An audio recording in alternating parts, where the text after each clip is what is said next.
emotional about the hounding of the press and the paparazzi and how they were making her life miserable. So I think I did my... One morning, he was the most trusted face in America. The next, he was gone. No goodbye. No warning. Just silence. For 20 years, millions of people woke up to his voice every single day. They trusted him more than they trusted their own neighbors. Then, in one single moment, everything he built came crashing down. And the truth behind his fall was far worse than anyone imagined. His name is Matt Lauer. And his story is not just about fame. It is about power, secrets, and the price of losing everything overnight.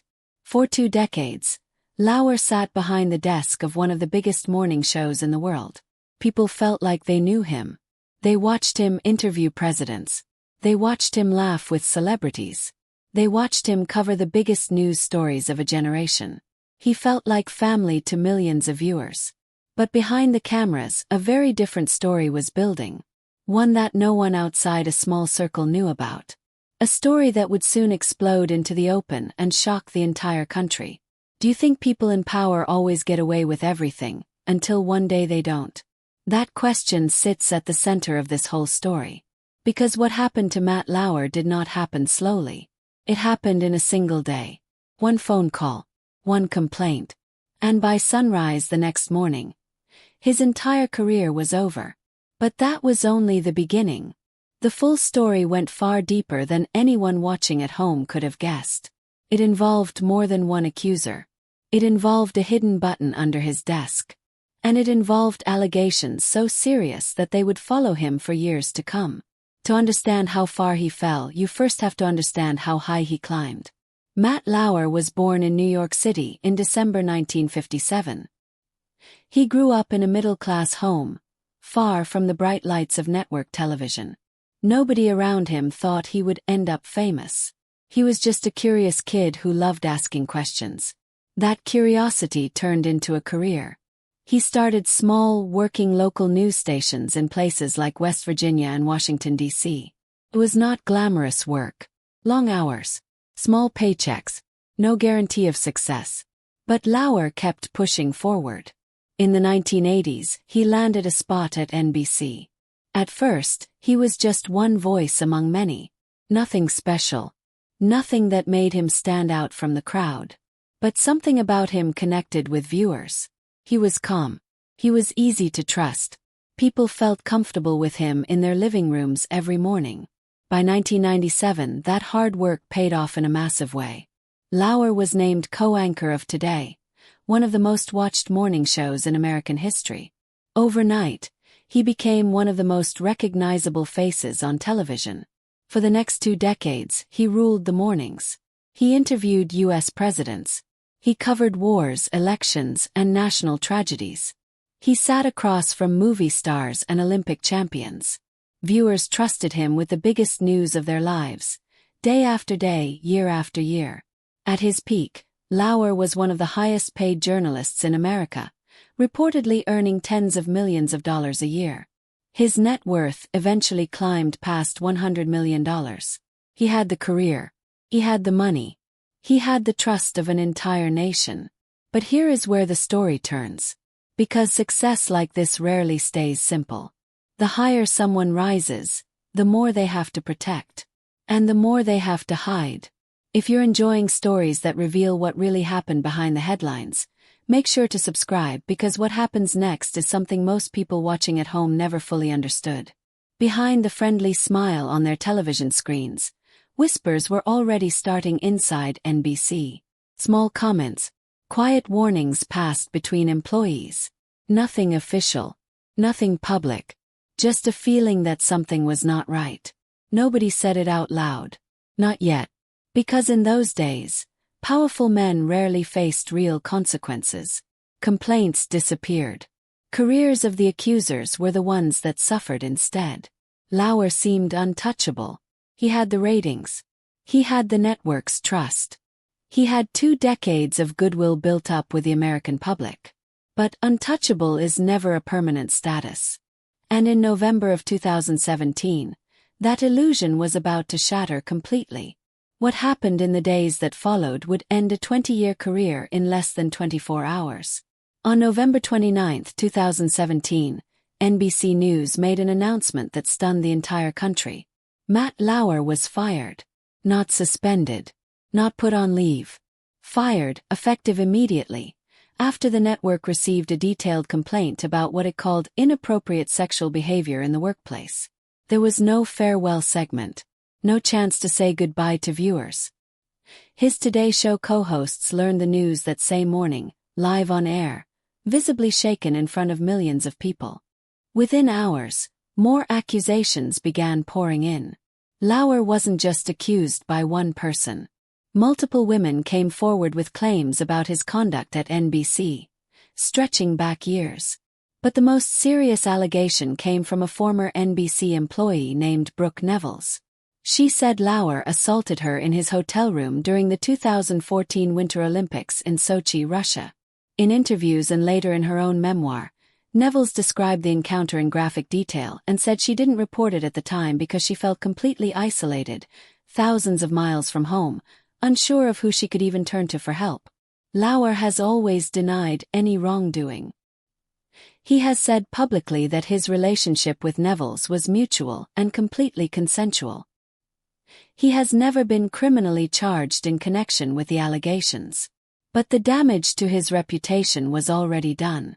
NBC's internal investigation and the wave of public accusations were enough to end his career at the network permanently.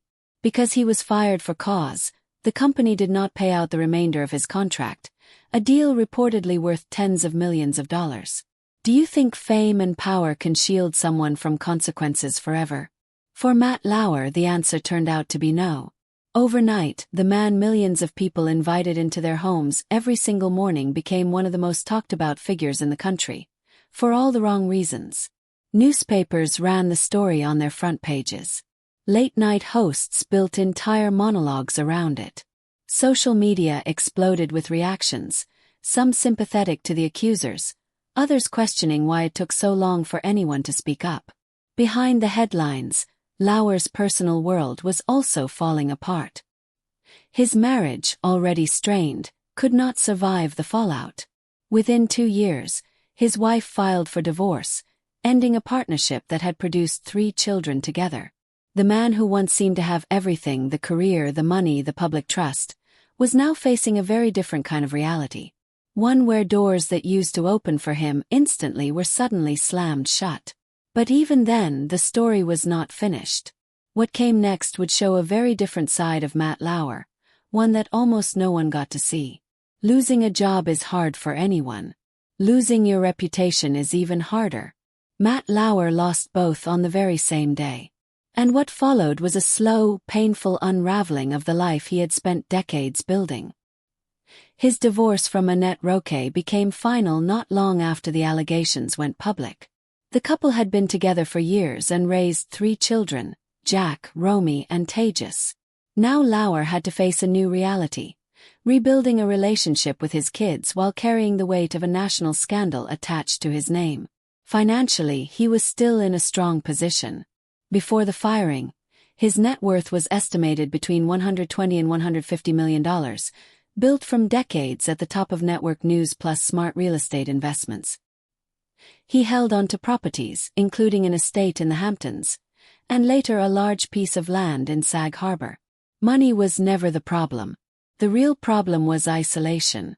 Friends from his NBC years quietly distanced themselves. Invitations stopped coming.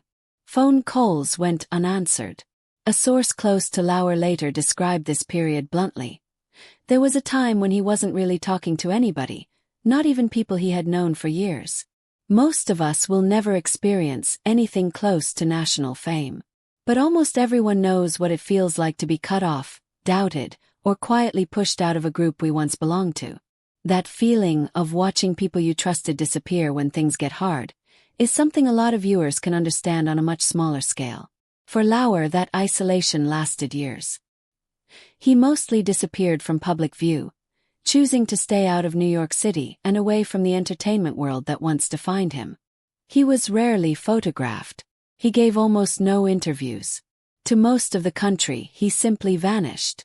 But disappearing from headlines does not mean disappearing from life. While the public lost track of him, Lauer was quietly rebuilding something more personal. He began spending more time with his children. He leaned into a much smaller, much quieter circle of trust. And eventually, one new relationship would become a key part of his life going forward, one that had actually started as a friendship long before the scandal ever happened. What that relationship looked like, and how it helped him hold on during the hardest years of his life, is where his story turns next. While the public painted Matt Lauer as a man in disgrace, his private world was quietly moving forward. Not long after his divorce, he began a relationship with Shaman Abbas, a businesswoman he had actually known for more than 20 years before they ever became a couple. Sources close to the pair described their bond as something built on years of friendship first. They stayed almost completely out of the spotlight, choosing dinners at home over red carpets, and quiet weekends over public appearances. One source told reporters they were happy together and simply not interested in a high-profile life anymore. Shift was massive. Lauer went from being one of the most photographed people in America for a man who once lived his career in front of cameras every single morning, to someone who could walk through a private event almost unnoticed. Slowly, very slowly, some old connections began to return. Al Roker, his longtime Today Show colleague, reportedly stayed friendly with him over the years, even as the network itself kept its distance. The two were said to occasionally see each other, a small but telling sign that not every door had closed forever. By 2023 and 2024, Lauer started showing up in public every so often. He was spotted at a charity gala in the Hamptons. He attended the wedding of former CNN anchor Don Lemon in 2024. A friend told reporters that after years of silence, Lauer had genuinely started reconnecting, texting old friends, picking up the phone, slowly stepping back into a version of a social life. But here's the part that surprised almost everyone. Reports began surfacing that Lauer wasn't content just living quietly forever. He wanted back in. By late 2025, insiders told People magazine that Lauer was doing well personally and was hoping to return to the media world in some capacity, even if not full television broadcasting.